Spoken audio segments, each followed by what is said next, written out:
নিজে দেখিছে প্ৰশাসনৰ সন্মুখত এজন ব্যক্তিয়ে আমাৰ ঘৰৰ মানুহক কি কৰিছে তাতে মাৰিছে এই ভিডিঅ'টোত আপোনালোকে দেখা পাই আছে প্ৰশাসনৰ সন্মুখ কিন্তু প্ৰশাসন তাতে আপোনালোকে দেখিছে প্ৰায় 150টা মান CRPF তাতে 5-6খন মান বলেৰো গাড়ী আৰে মই ভিক্টৰ দাসে মইতো কোনো টেৰৰিষ্ট নহয় ইমান খুপা CRP কিহৰ দৰকাৰ আছিল এবাৰ যদি কৈ দিলে হয় বোলে ভিক্টৰ এনেকুৱা কথা তুমি কাষ্টডিত যাব লাগে মই একদম এই ঘটনা আৰম্ভণি কেনেকে হ'ল কি হ'ল তোমাৰ সেই ঘটনাটোৰ আৰম্ভণিটো মই প্ৰকৃততে কৈছো যিখিনি আমাৰ মিডিয়াই নেদেখালে মই বেয়া পোৱা নাই মই আমাৰ চতুৰ্থ স্তম্ভক মই অকমানো বেয়া পোৱা নাই কাৰণ চতুৰ্থ স্তম্ভত যিখিনি দেখুওৱা হৈছে বিভ্ৰান্ত নকৰিব বিভ্ৰান্ত কিয় কৰিব নালাগে প্ৰকৃত সত্যটো দেখুৱাক আমি ভাল পাওঁ বোলে ভিক্টৰ দাসে অমুক কামটো কৰিছে দেখাওক মই ভাল পাইছো কিন্তু ৰিয়েলিটিটো কি সেই বস্তুটো আপোনালোকে আগতে অকমান চালি জাৰি চাব লাগিছিলে আজি চাওক আজি আমাৰ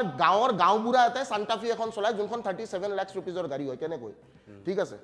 তো প্ৰকৃত সত্য ইয়াতে 150 জন মানুহে হাহাকাৰ কৰি আছে ইয়াক মাৰ হোৱাট ইজ দ্য ৰিজন মই কি কৰিছো কাক কি অসুবিধা কৰিছো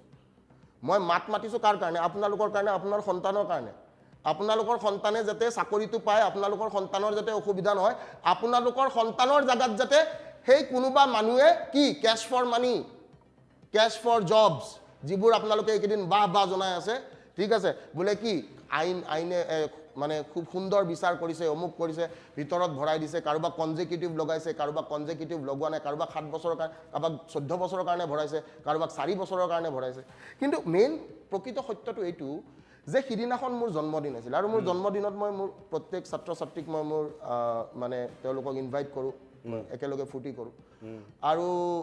তেওঁলোক গোটেইখিনি আহিছে আমি ফূৰ্তি ফাৰ্তা কৰিছোঁ অকণমান আৰু যিহেতুকে প্ৰকৃত আমি অসমৰ প্ৰায় অলমষ্ট এভৰিৱান নোজ শদিয়াৰ পৰা ধুবুৰীলৈ বোলে ভিক্টৰ দা মদ খায় এতিয়া মদটো আমি খাওঁ চাওক মদটো মই খাওঁ আৰু মদ খাই চাওক মদটো খাই যদি নিচাহে নহয় তো মদ খোৱাৰ পিছত মাতাল হোৱা নাই কোনো মানুহে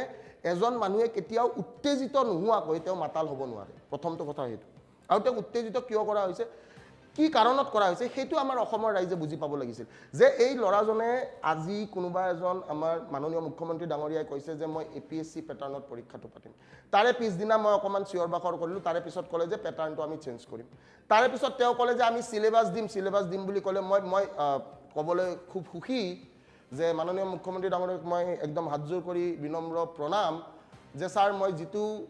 সিলেবাছ দি থৈ গৈছিলোঁ কাষ্টডিত যোৱাৰ আগৰ দিনা দুদিন পিছত আপোনাৰ দিয়া সিলেবাছখন কিন্তু একদম এক্সেক্টলি ছেম টু ছেম মিলিছে ভাল লাগিছিলে মোৰ আৰু ছাত্ৰ সমাজৰ প্ৰতি যিটো আবেগ আগতে ময়ো এনেকুৱা নাছিলোঁ মোকো বহুতবাৰ সুধিছে মোক পুলিচ কাষ্টডিটো সুধিছে বোলে তোক কিহৰ চুট খৰে পাইছে তই কিহৰ কাৰণে এনেকৈ ছাত্ৰ হয় ভিক্টৰ মই মাজত ৰাখিছোঁ এটা কথাৰ কাৰণে তুমি সুৰাৰ প্ৰসংগটো উল্লেখ কৰিছা নিশ্চিতভাৱে ৰাজ্য চৰকাৰৰ এতিয়া ৰাজহৰ প্ৰধান উৎস হৈছে সুৰা মদ যিমান খায় সিমানে চৰকাৰৰ লাভ এইটো এটা সুকীয়া বিষয় কিন্তু ভিক্টৰ দাস বহু ছাত্ৰ ছাত্ৰীৰ সপোন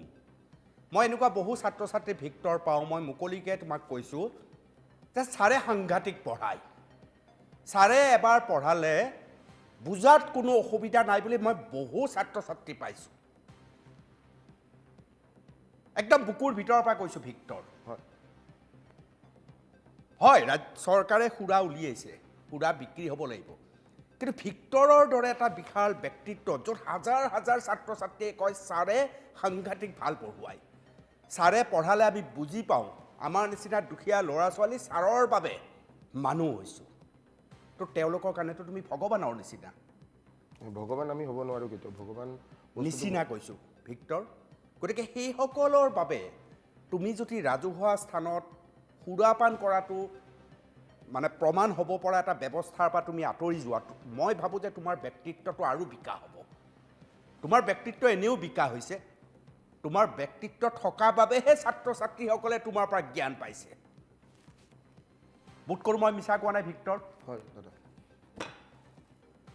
কোৱা আৰম্ভ কৰা তো এই কথাটোৱে কম চাওক মানুহ মই আজি যিটো পৰিস্থিতি একচুৱেলি ভিক্টৰ দাসৰো মই কৈ আছিলোঁ যে পুলিচ কাষ্টডিত সুধিছে বহুতবাৰ সুধিছে ACP পেনেলে সুধিছে DCP পেনেলে সুধিছে যে তোক কিহৰ চুট খৰে পাইছে তই কিহৰ কাৰণে এনেকৈ ছাত্ৰ সমাজৰ কাৰণে লাগিছ মোৰ এটা স্বাৰ্থ আছে মোৰ স্বাৰ্থ এইটোৱে যে ময়ো বৰ ফুটিত থকা ল'ৰা আছিলোঁ ময়ো আজি বহুকেইটা গভৰ্ণমেণ্ট চাকৰি মই সলাইছোঁ ছাছপেণ্ড হৈ এতিয়া বহি আছোঁ আৰু স্বাৰ্থটো এইটোৱে যে কি মোৰ দেউতাক মাৰ্ডাৰ কৰিলে মোৰ দেউতাক মাৰ্ডাৰ কৰাৰ পিছত সেই দেউতাৰ মাৰ্ডাৰ ন্যায় নাপালোঁ কিন্তু মই তথাপিও কিন্তু খাকীধাৰী পোচাক যোনে পিন্ধে তেওঁক মই অশেষ অশেষ অশেষ সন্মান কৰোঁ আৰু তেওঁলোক আমাৰ অসমৰ পুলিচক মই সদায় জয় জয়কাৰ দিছোঁ মই আনকি চেণ্ট্ৰেল জেলৰ আমাৰ যিমানখিনি মানে কৰ্তৃপক্ষ মই তেওঁলোককো জয় জয়কাৰ দিছোঁ এটাই কাৰণ যে কি তেওঁলোক নাথাকিলে আজি চিষ্টেমটো এনেকুৱা হৈ নাথাকিলে কিন্তু মেইন কথাটো হৈছে যে আজিৰ যুগত এটা কৰাপশ্যনলেছ মানুহ এটা টিকি থাকিব নোৱাৰে চিষ্টেমটোত বৰ দুখ লগা কথা আৰু সবতকৈ ইম্পৰ্টেণ্ট কথাটো হৈছে যে কি ভিক্টৰ দাসৰো কোনো চুটখৰে পোৱা নাছিলে ভিক্টৰ দাসৰ দেউতাক যেতিয়ালৈকে আছিলে তেতিয়ালৈকে ভিক্টৰ দাসো ফূৰ্তি কৰি আছিলে পঢ়ি আছিলে কিন্তু যেতিয়া ওপৰৰ ছাদখন নোহোৱা হৈ যায় সেই ছাদখন নোহোৱা হোৱাৰ পিছত ঘৰ এখন চলাবলৈ কিটো অৱস্থা হয় সেই অৱস্থাটো আমি বুজি পাইছোঁ যেতিয়া আমি পইচা খুজিছিলোঁ পাপাৰ আনকি মানে যিটো আমি শ্ৰাদ্ধ বুলি কওঁ দহা আমাৰ ঠিক আছে তেতিয়া কিন্তু কোনেও আমাক 25,000 টকা এটাও দিয়া নাছিলে কাৰণ সুধিছিলোঁ বহুতক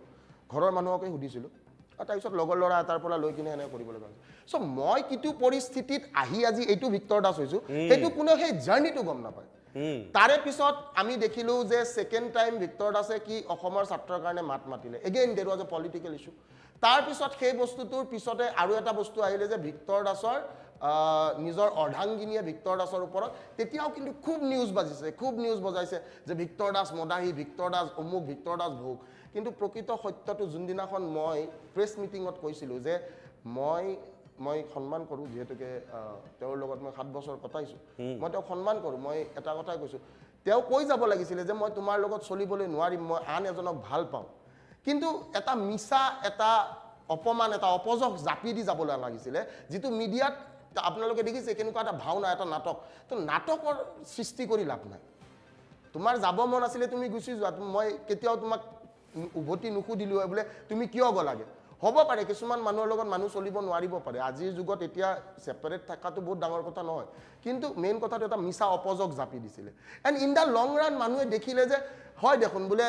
ভিক্টৰ ছাৰৰ দেখোন অৰ্ধাংগিনীয়ে দেখোন বোলে মতিয়াৰ ৰেহমানৰ লগত গৈ কিনে দেখোন লিভিনত আছে তো মানুহে প্ৰকৃত সত্যটো সদায় ওলাই পৰিব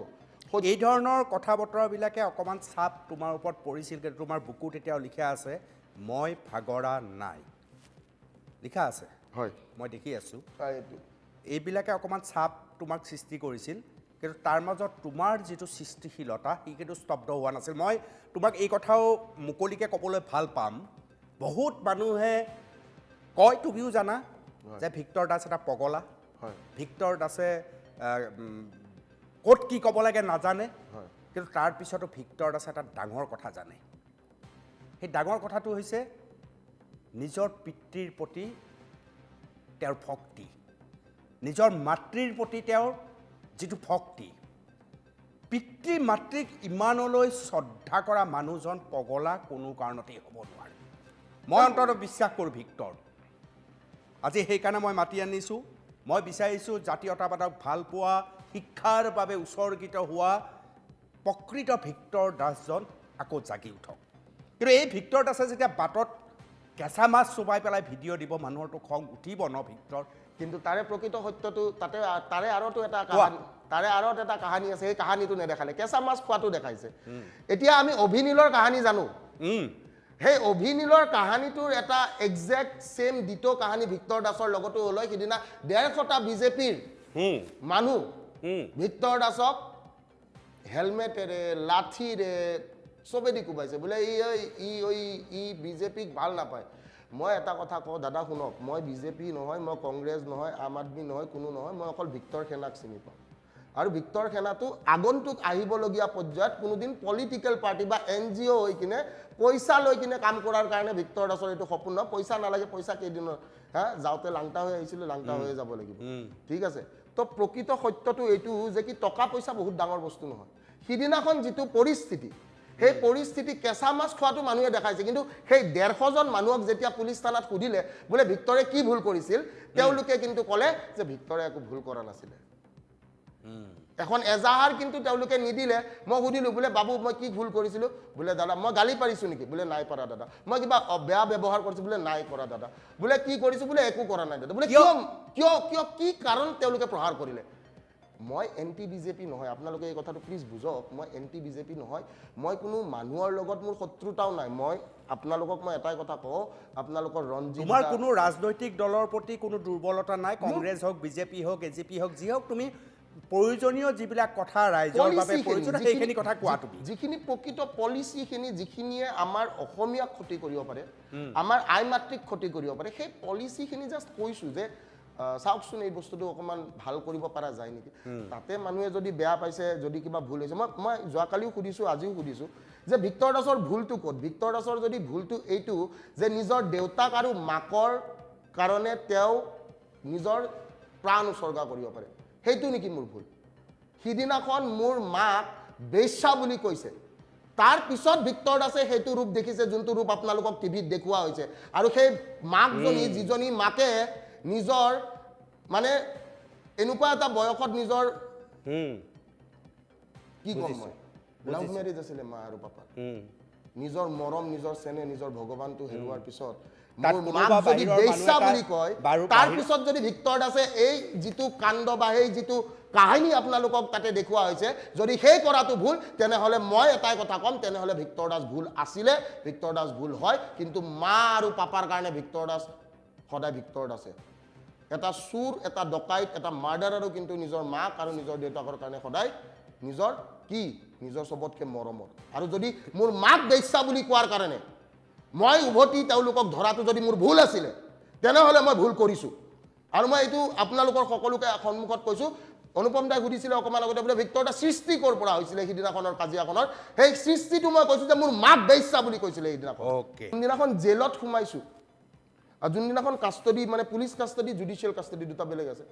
তো পুলিচ কাষ্টডিত যেতিয়া লৈ গৈছে, যোনখন থানাত লৈ গৈছে, বোলে ছাৰ মই আপোনাৰ ষ্টুডেণ্ট, মই আপোনাৰ তাত পঢ়িছোঁ।